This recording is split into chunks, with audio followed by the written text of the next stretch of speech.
할렐루야. 한 사람씩 내 집을 아니오는 없고, 옆에 분 보고 인사합시다. 아는 사람 한 사람씩만 전도합시다. 구집사가 교회를 가는데 지갑은 서랍에다 놓고 1,000원짜리 2장 빼서 주머니 넣고 가는 겁니다.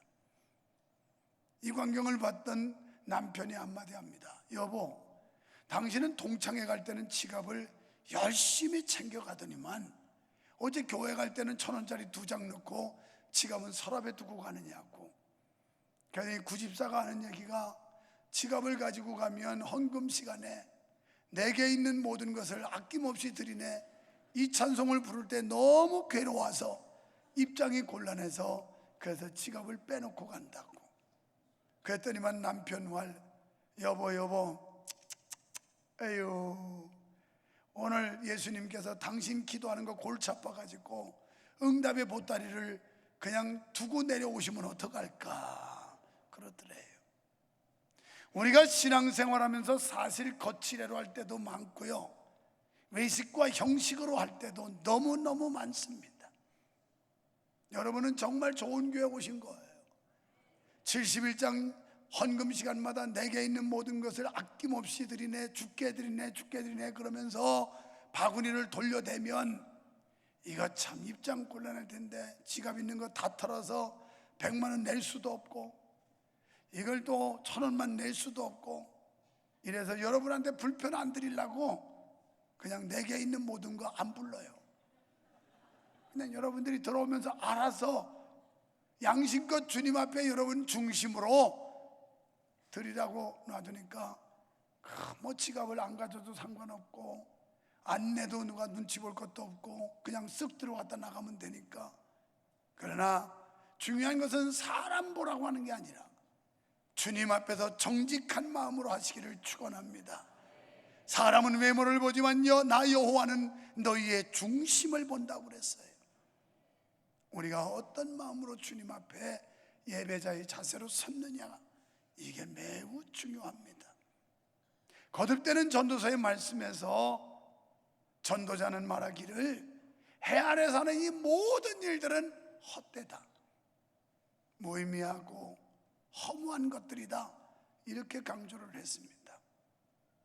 물론 그리스도가 없는 사람들을 지칭하는 말입니다만은, 그러면서 오늘 그리스도인으로서 하나님의 자녀된 우리가 어떻게 살아야 할 것인지, 신앙이 없는 사람들은 억만금을 쌓아놓았어도, 엄청난 출세와 명예를 남겨놓았어도 그것은 별로 의미가 없다는 것을 말하면서, 이제 그리스도인으로 하나님의 자녀된 우리는 과연 어떻게 살아야 될 것인가를 다시 한번 촉구하고 있습니다. 전도자가 주는 교훈은 먼저 하나님과의 관계를 회복한 연후에 이 땅에서 주어진 생의 기회를 마음껏 향유하라는 것입니다. 이런 의미에서 전도자는 돈과 권력과 명예, 심지어는 인간의 쾌락조차도 하나님 밖에서는 아무것도 아니라는 말씀입니다. 하나님의 영과 지혜 안에서만 성도들은 그들의 인생이 선하고 아름답게 될 수 있다는 것입니다. 그렇다면 하나님을 의뢰하는 성도들의 삶은 어때야 할까요? 먼저 지혜롭게 행하라는 겁니다. 여러분, 이 지혜는 신령한 지혜가 있고 이 땅의 지혜, 다시 말하면 높은 지혜가 있고 낮은 지혜가 있습니다. 높은 지혜라면 하나님께서 내리시는 지혜요, 낮은 지혜라면 이 땅의 배움과 경험을 통해 얻어지는 지혜입니다. 전도자는 본문에서 지혜와 어리석음을 비교하면서 인생에 있어서의 지혜를 강조하고 있습니다. 사실 모든 사람들은 지혜롭게 살기를 원하고 있습니다. 여기는 여러분 모두가 어떻게 하면 내 인생을 지혜롭게 살까 하는 소망들을 가지고 있을 겁니다. 그래서 이 땅에는 지혜롭게 사는 인생을 가르쳐 주겠다고 처세술이라는 책들이 얼마나 많이 쏟아져 나왔는지 모릅니다. 하지만 이 책들도 정설이 아니었으며 진리가 아니었습니다. 왜냐하면 시대와 대상이 변함에 따라 처세술도 달라지기 때문에 그렇습니다. 우리에게 완벽한 진리는 성경 말씀이요 하나님의 말씀인 줄로 믿습니다. 성경은 참 지혜를 제시하고 있습니다. 하나님의 절대 주권은 시대가 아무리 바뀌어도 세상에 어떤 변화를 가져온다 할지라도 영원히 변함이 없습니다. 그러므로 하나님의 지혜의 말씀만이 영원한 진리인 줄 믿으시면 아멘 합시다. 사랑하는 성도 여러분, 우리가 이 세상에서 지혜로운 삶을 살기를 원한다면 하나님을 의뢰하고 살아야 할 줄 믿습니다.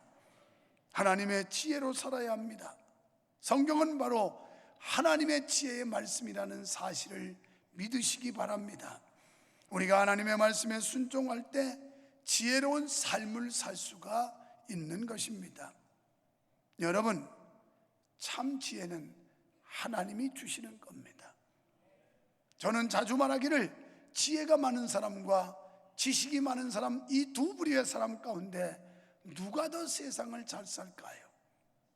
당연히 지혜가 많은 사람이 잘 삽니다.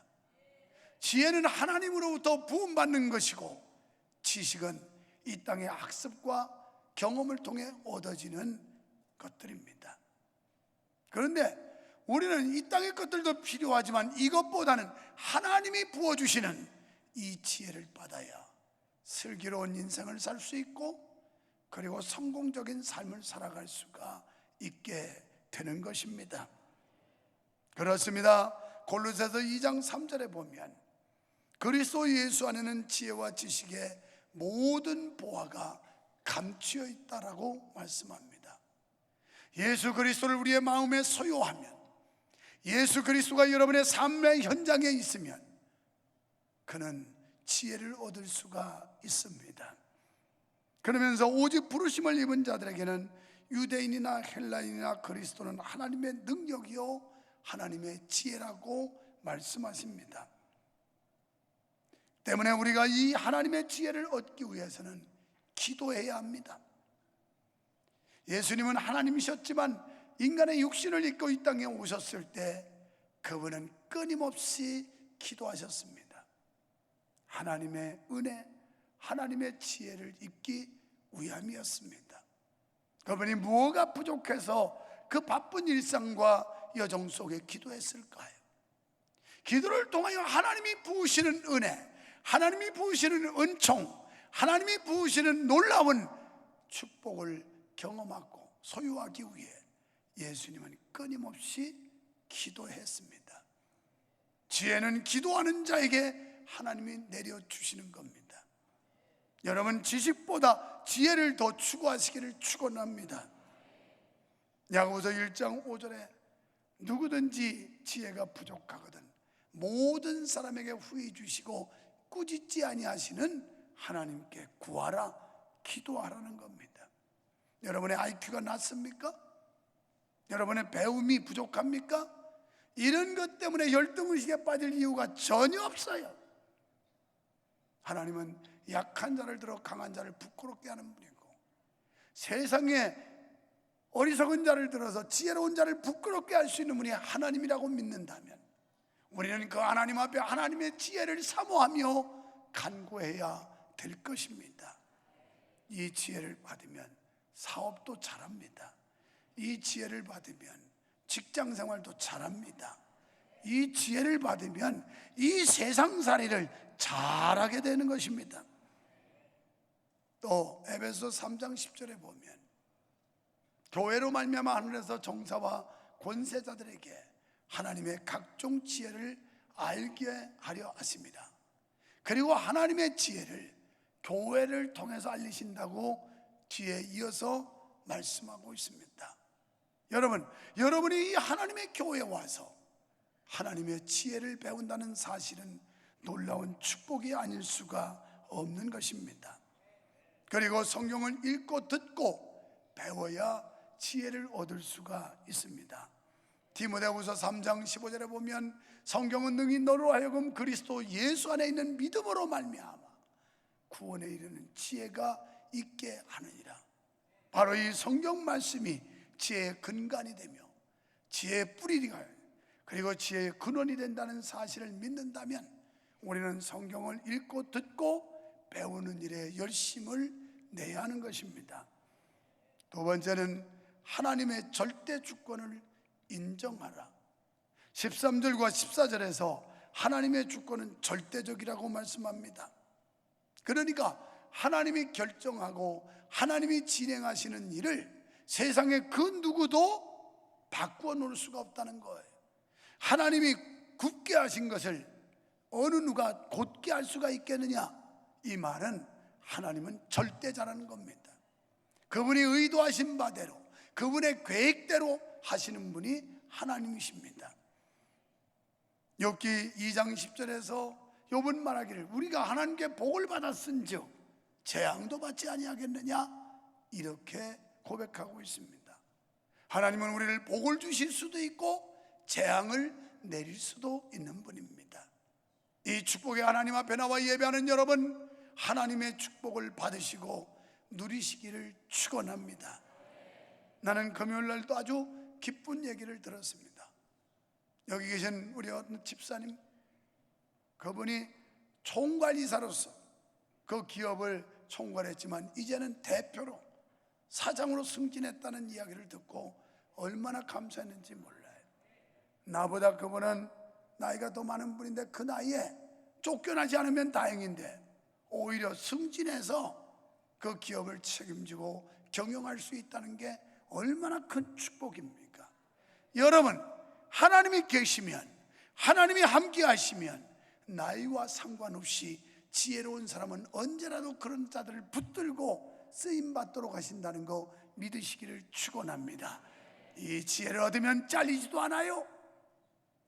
이 하나님의 지혜를 받으면 망하지도 않아요. 나는 오늘도 카페에서 우리 어느 집사님들 만났습니다. 가게는 좀 어떠냐고. 아유, 잘 되고 있습니다. 너무 잘 된다고 할 만큼 잘 됩니다. 너무너무 감사하네요. 첫째는 하나님의 은혜고 정말 감사한 일인데 요즘에 경기가 밑바닥이라서 사람들이 경기가 어려우면 교육비는 줄일 수 없지만 먹는 거, 외식하는 거 이런 거 줄이게 되는데 참 감사하네요. 두 부부가 와서 커피를 마시면서 너무너무 기뻐하는 모습을 보았습니다. 사랑하는 여러분, 우리 하나님이 절대자로서 그분이 결정할 말을 누구도 바꿔놓을 수 없는 이런 능력의 하나님이라고 믿는다면 그분 앞에 여러분 우리가 모든 걸 맡겨야 되는데 우리의 삶을 송두리째 통째로 맡겨야 되는데 그럴 믿음이 없는 거 아닙니까? 여러분, 인간은 결코 장래일을 알지 못한다라고 말씀합니다. 때문에 절대 주권자이신 하나님 앞에 우리의 모든 걸 맡겨야 합니다. 맡기는 척이 아니고 온전히 맡겨야 합니다. 이제는 여러분이 정말로 하나님을 믿는 사람이고 우리가 믿음의 대상인 하나님이 절대자라고 믿는다면 우리 인생의 삶의 축이 바뀌어야 돼요. 지금까지는 내 중심축이었다면 이제는 이 축이 하나님 중심으로 예수 그리스도 중심으로 바뀌어야 한다는 겁니다. 그게 진짜 믿는 사람이에요. 믿는 척하고 겉으로만 보여지는 그 신앙이 아니고 내 삶을 송두리째 맡기는 믿음의 삶을 살아가면 하나님이 이런 믿음의 사람들은 어떤 경우에도 책임져 준다는 사실을 믿어지시면 아멘 합시다. 그리고 15절에서 18절에 보니까 교만과 불신의 삶을 경계하라 이렇게 말씀해요. 우리에게 가장 무서운 두 가지가 있는데 하나는 교만이고 하나는 불신앙입니다. 이 하나님 중심의 지혜로운 삶을 살기 위해서는 두 가지 극단적인 경우를 경계해야 합니다. 그 중에 하나가 자신의 의와 지혜를 극단적으로 내세우고 자랑함으로써 드러내는 교만입니다. 교만은 성경에 나타나는 겸손의 반대말로서 스스로의 우월감에 또 심중에 품고 언제나 자기 중심이 아니고서는 만족하지 못하는 마음의 상태, 이걸 교만이라고 그래요. 모든 중심이 자기, 모든 초점이 자기에게. 그래서 자기의 욕심을 가지고 하나님의 뜻과는 상관이 없는 삶을 살아가는 사람들, 교만한 자입니다. 그래서 성경에서는 하나님을 경외하는 것은 최고의 덕목으로, 그리고 교만은 최악의 덕목으로 분류하고 있습니다. 왜냐하면 교만은 하나님께 속한 주권을 자기 것으로, 하나님의 영광을 자기 것으로 취하는 행위이기 때문에 그렇습니다. 그래서 예수님은 마태복음 23장 12절에서 누구든지 자기를 낮추는 자는 높임받을 것이다, 누구든지 자기를 높이는 자는 낮춰질 것이다. 여러분, 내가 마땅히 높아질 수 있는 위치에 있지만 자기를 낮춰서 겸손하게 자기를 굽히는 사람이 겸손한 사람이에요. 그런데 뭐 높아져 보겠다고 으쓱거리고 우쭐거리고 해봤자 그런 교만한 사람은 하나님도 싫어하고 사람도 싫어하고 다 싫어해요. 다 싫어해요. 옆에 사람 쳐다보고, 왜냐하면 계시받는 사람이 딱 2명 있으니까 겸손합시다 그래요. 왜냐하면 이분들은 목사 설교가 2%가 부족하니까 계시를 받아서 뭔가 응답을 받고 가야 되겠다고 그러나요. 그런데 여러분 충분히 이해해요. 저도 1부, 2부까지는 맹숭맹숭했었는데 3부 예배 제 순서 대기하는 동안 까막까막하더라고요. 생각해 보세요. 내가 무슨 축구의 광팬이라고, 나는 애국하는 심정으로 기도하는 마음으로 단잠을 깨가면서 그 심야에, 더군다나 주일날 그거 본다는 게 보통 용기가 아니에요. 그러니까 잠을 못 자가지고 조금만 풀어지면 약간 까물까물하다고. 이게 4부 예배 때는 더해요. 점심 먹고 식곤증에다가 뭐 그래가지고 내 순서 기다리려면, 근데 참 하나님은 얼마나 감사한지 한 번도 내 순서를 늦게 나오거나 실수하지 않겠어요. 깜빡 졸다가도 정신 바짝 나서 보면 설교하러 나갈 시간이야. 좀 그런 은혜라도 받아요. 괜히 설교 시간에 계시받는다고 자꾸 묵상하고 있으면, 유 목사는 총알택시 기사보다도 못하다니까. 여러분 잘 알잖아요. 총알택시 김 집사 하도 사람들 공부의 도가니로 몰아서 천당 못 갈 줄 알았는데, 그게 담임 목사님이 가보니까 김 집사가 와 있어서, 예수님 어떻게 이런 사람이 천당을 다 오냐고, 왜 그러냐 그랬더니, 이 사람 부했는지 아냐고. 부했는데 그러냐고. 총알택시 기사가 어때서 얼마나 많은 사람들 공부의 도가니로 몰았는데 이런 사람이 여기 오냐고 그랬더니 너보다 낫다 그러더래요. 무슨 섭한 말씀이냐 그랬더니, 너는 설교 시간에 사람들을 잠재웠지만 적어도 김 집사는 잠은 깨웠다 그랬다는 거예요. 이런 소리를 듣고도 잠을 자는 사람은, 그 사람은 구제불능이에요. 왜냐하면 여러분, 난 아무것도 아니에요. 베드로가 설교할 때, 바울이 설교할 때도 좋은 사람이 있었는데, 그래가지고 2층 창문에 걸터 앉았다가 그냥 졸아서 2층 밑바닥으로 떨어져가지고 깨구리 뻗듯이 납작하게 뻗어서 그거 다시 기도해서 살린 적도 있는데, 뭐 내가 뭐 그 사람들보다 더 능력 있는 것도 아니고 그냥 조세요. 그래 내가 위로받으니까. 베드로 사도는 베드로전서 5장 5절에서 말씀하기를, 하나님은 교만한 자는 대적하고 겸손한 자에게 은혜 주신대요. 여러분 어떠세요? 여러분도 대인관계에서 겸손한 사람 가까이 하고 싶고 좋아하지, 꺼들거리고 잘난 체하고 막 아주 탱탱거리고 교만한 인간은 보기도 싫잖아요. 나도 그렇더라고. 그런 인간 아주 보기도 싫어요. 그래도 오세요. 예수 믿고 변화받아야 될 거 아니에요. 교만한 자가 와서 그냥 팍 꺾어져 가지고 고분고분하고 겸손한 사람으로 바꿔지는 게 교회 아니겠어요?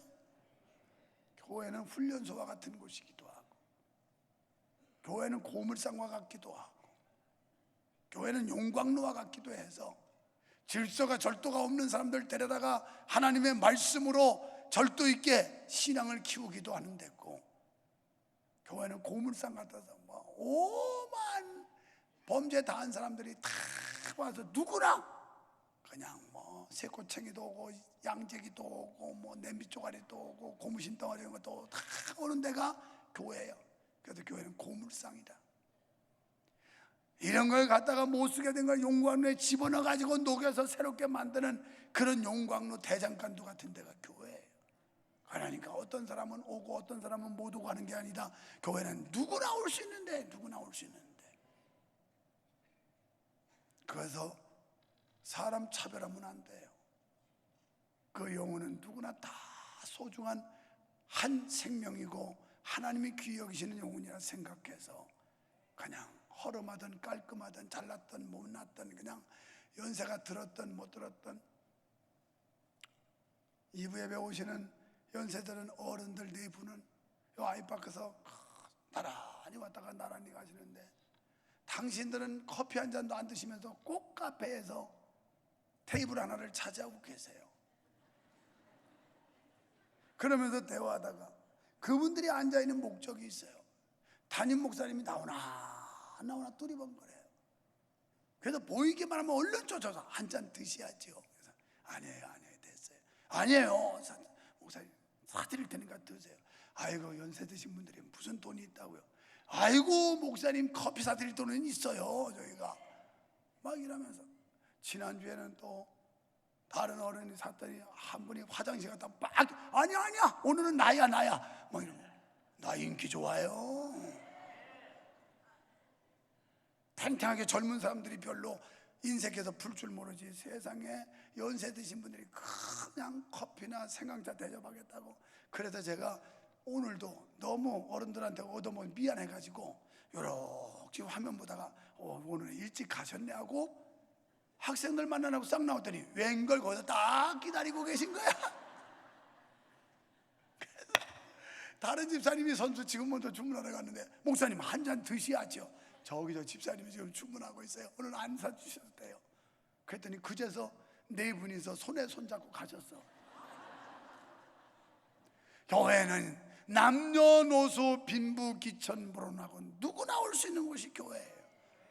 누구나 와서 공평한 대우를 받고 자유롭게 하나님을 찬양할 수 있는 곳이 교회예요. 내가 그렇게 목회했더니 큰 부자가 안 오더라고 우리 교회는.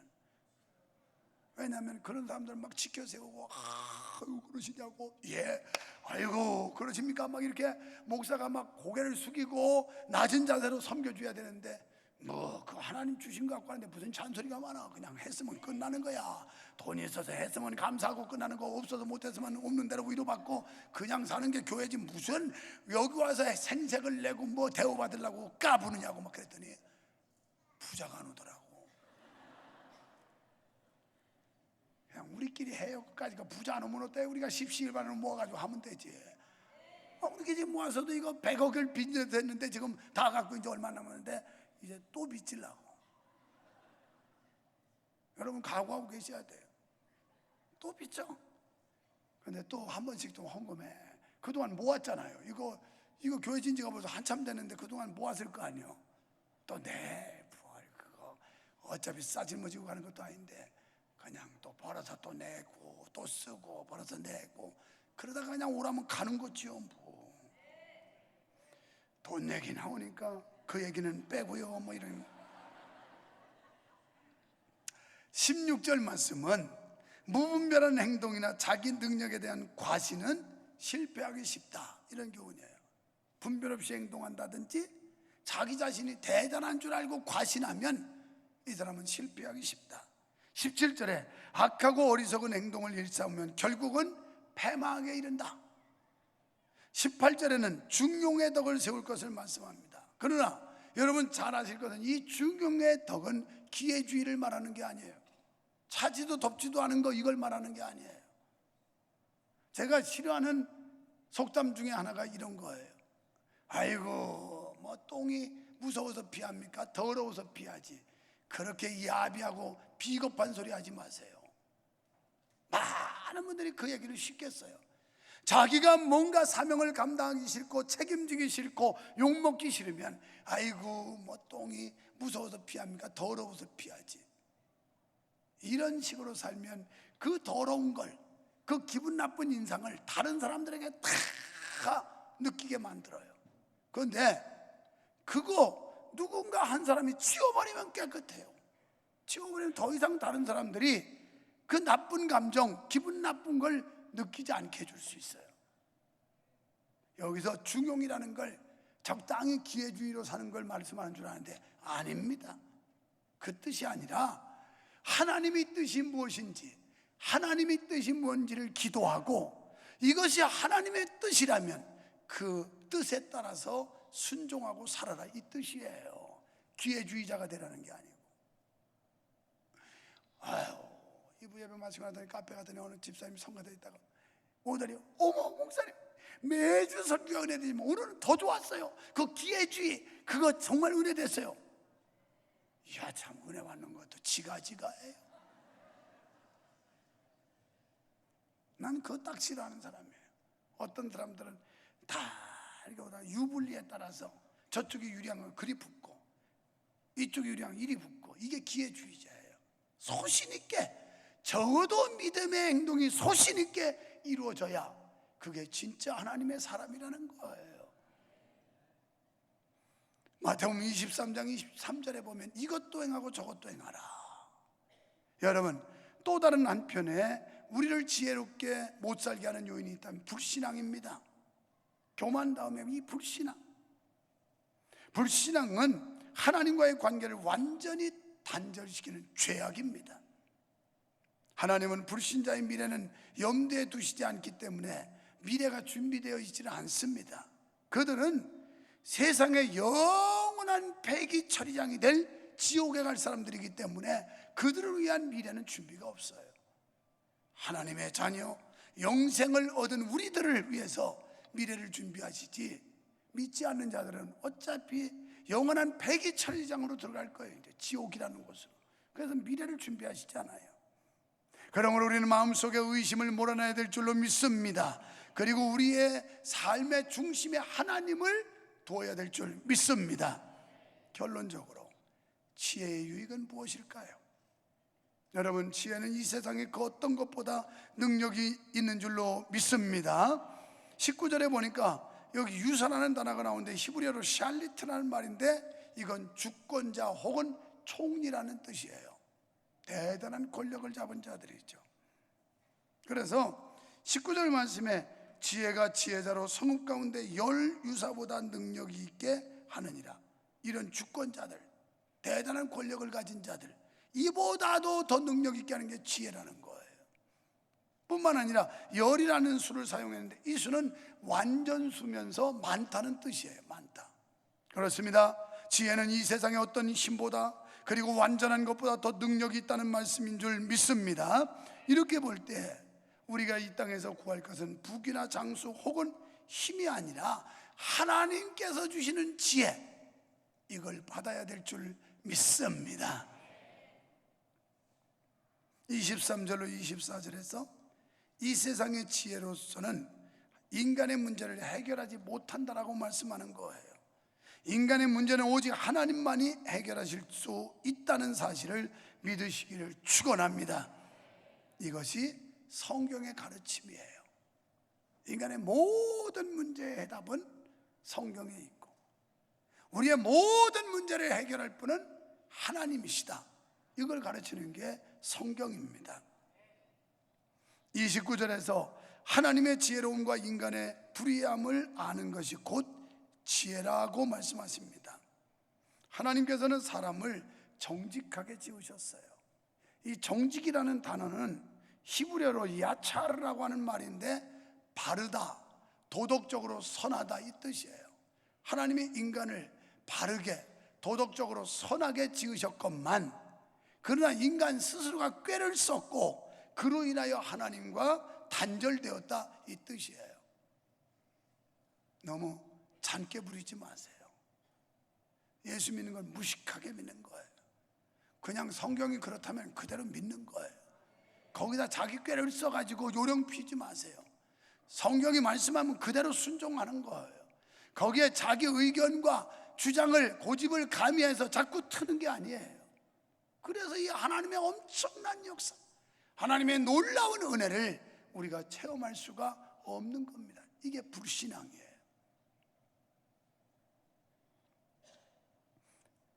하지만 우리가 회개와 겸손한 마음으로 하나님께 지혜를 구할 때 하나님은 지혜를 주십니다.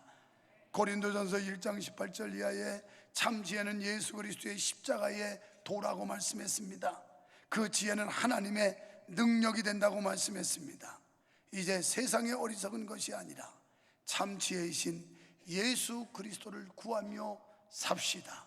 그리고 하나님을 내 마음에 모시고 내 인생의 중심축이 하나님께로 옮겨지는 이런 은혜가 있기를 주님의 이름으로 축원합니다.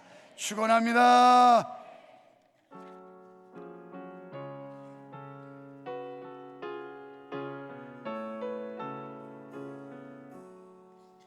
나 맡은 몸부림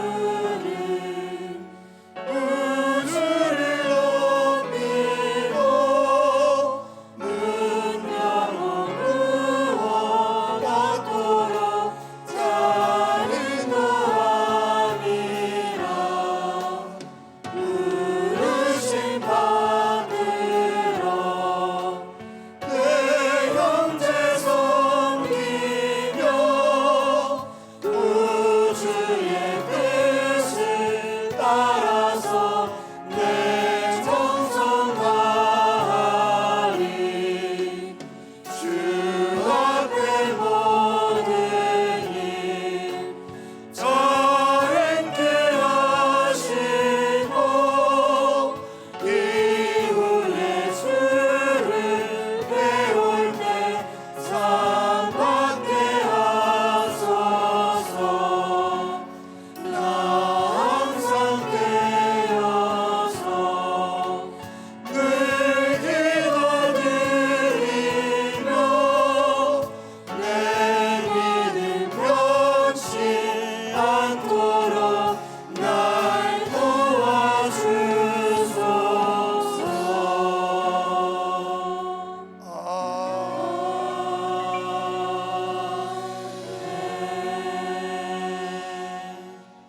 살아계신 하나님 아버지 감사합니다. 우리의 삶 속에 의미 있는 삶이 이루어지게 하시고 인생에 보람 있는 삶을 살게 하시고 그러기 위하여 무지하고 어리석은 우리에게 하늘의 지혜를 부어주시기를 원합니다. 이 지혜를 받으면 이 땅에 허송세월하지 않을 수 있으며 헛된 삶을 살지 않을 수 있으며 실패하는 인생을 살지 아니하고 승리와 영광된 삶을 살게 될 줄 믿습니다. 하나님을 절대자로 인정하고 살게 하셔서 하나님 앞에 우리의 삶을 송두리째 통째로 맡길 수 있는 믿음을 주시옵소서. 우리들을 인도해 주시고 우리를 지켜주시고 축복하시는 하나님 아버지, 이 놀라운 사랑에 감사합니다. 하나님의 능력을 믿습니다. 하나님의 축복을 믿습니다. 믿음으로 승리케 하여 주시옵소서. 예수님 이름으로 기도하옵나이다. 아멘.